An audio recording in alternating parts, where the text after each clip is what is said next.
I would also like to introduce a very important group without whom there would be no graduation, faculty and staff at Remington College. Would all the instructors and staff please rise? And would you join me in the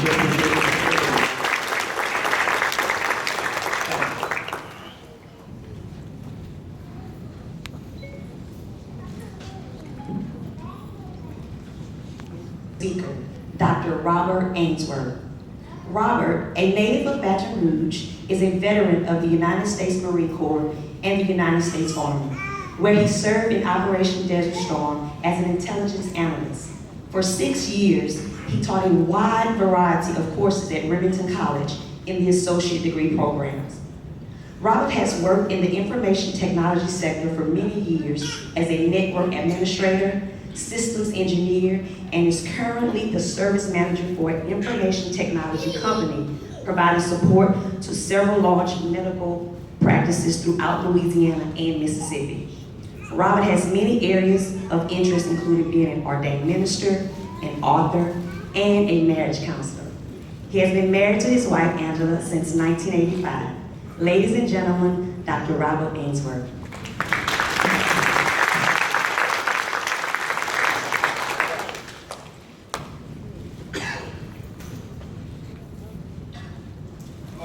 Happy to be here. It's a great honor. And I'd like to greet the faculty and staff, all the family and friends that have gathered with us today, but especially you, the graduates. As important, the faculty and staff are critical to your education, but if it weren't for you, we wouldn't be here tonight either. So give yourself a hand. I want to thank my longtime friend, Mr. Rich Wilson, for inviting myself and, of course, my wife for over 30 years is sitting in the back, and I'm certainly glad that she's here.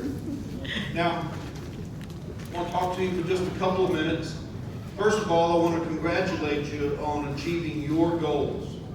You know, when you started this project 2 years ago, 4 years ago, for those that have your bachelor's degree, you had goals, you had ideas, you wanted a new job, or maybe you wanted a new career, maybe you wanted an education or better income. You know, more money's not a bad thing. Maybe you wanted a better work environment or just a brighter future. But whatever it was, you had goals, you had plans, you had objectives. Now, as you went through, I know from teaching at Remington College for 6 years that I met students, some had health problems during the course of their study. Others had time conflicts. You have a part-time job or maybe a full-time job, and do you make it to class or do you go do that job, and how do you juggle those conflicts? Some of you had family issues that made it challenging and difficult to complete your education. There were some of you who had financial challenges to pay your tuition, to pay your rent, to pay your gas money, to get back and forth. Some of you had motivation issues. You know, sometimes is this really worth it? Did I really want to do this? Is this real? I got this paper to write. I got this test tomorrow. I got this. Is it really, really worth it? Some of you had grades and study challenges. Go, wow, that's not the grade I wanted to make. Now, some of you got a 4.0 average. That's a great job. Some of you got 3 and 75 or better. That's a great job. And some of you didn't. But in each case, you didn't quit.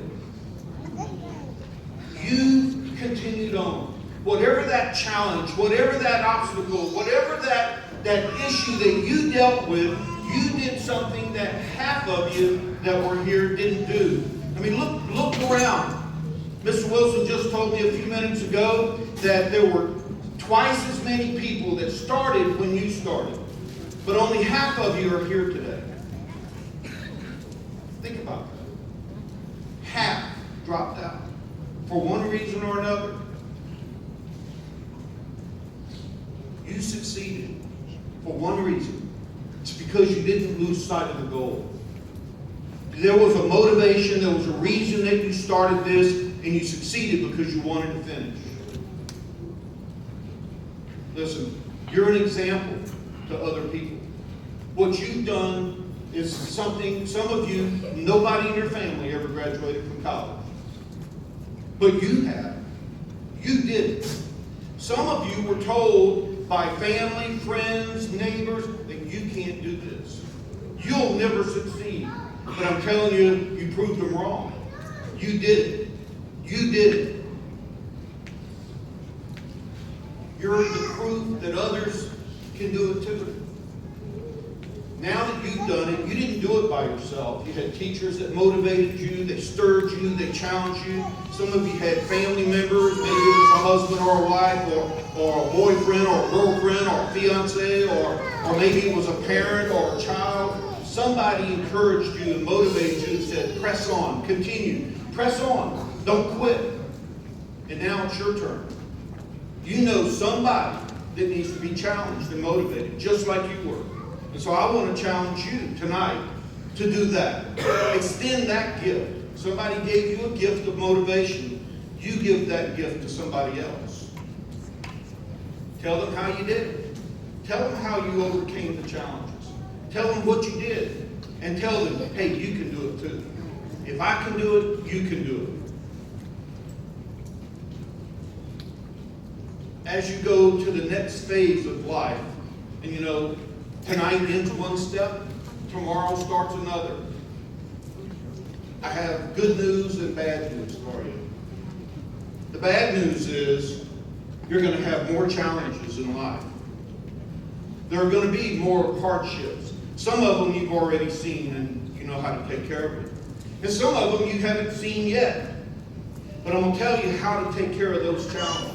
I'm going to tell you what you can do to satisfy or achieve and overcome the barriers that you're going to face tomorrow and next month and next year. The same way you did before. Hang out with motivated people. The people that aren't going anywhere, you don't want to hang out with them because you won't go anywhere either. You want to be with people that go somewhere.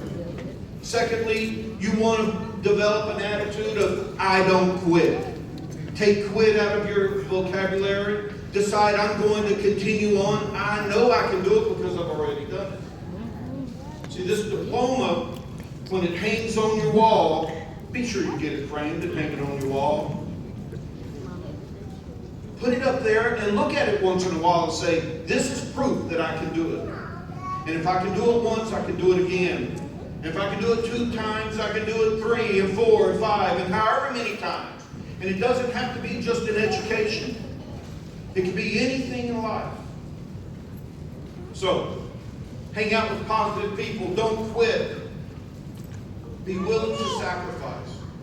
Did any of you sacrifice anything during this process? It costs. It costs time and energy. It costs your resources. It costs your, maybe it costs relationships. Maybe you have children that you didn't get to spend quite as much time with because you were studying and in class. All good things cost. There's a cost to everything that we do. So pick the things that are worthwhile and pay the price for those. I want you to develop the long view. This is not a sprint. It's not a 100-yard dash. It's a marathon. We need to be learners for life. This is not the end of your education process. I got a doctorate degree in psychology because I found myself having to counsel people and I didn't know how. So I took a course. And then I took another course. And then I took another course. And eventually I took a couple of more courses. And the next thing you know, I said, well, I might as well just take a few more and finish this. I did not set out with a goal to get a PhD. It got me. I fell in love with learning. And now I wish I could make a career of being a student. That doesn't pay good. I haven't figured out how to make that pay very well, but if I could, I would. Now listen, you set goals to get to this point. What goals are you going to set to get to the next one? I Over the years, I met and taught a lot of students. And I still run into them from time to time. I'll see them in the store or down at the supermarket somewhere. And every time I see them, I ask them, so what are you doing now? Are you doing the job that you studied? Are you in the field? Are you doing the field that you went to school? You spent all that time and energy, and are you doing it now? A lot of them say no. And I look at them and I say, why not? Why not? You enjoyed that subject, you wanted to do it, you learned how to do it, and now 2 years later you're not doing anything in it.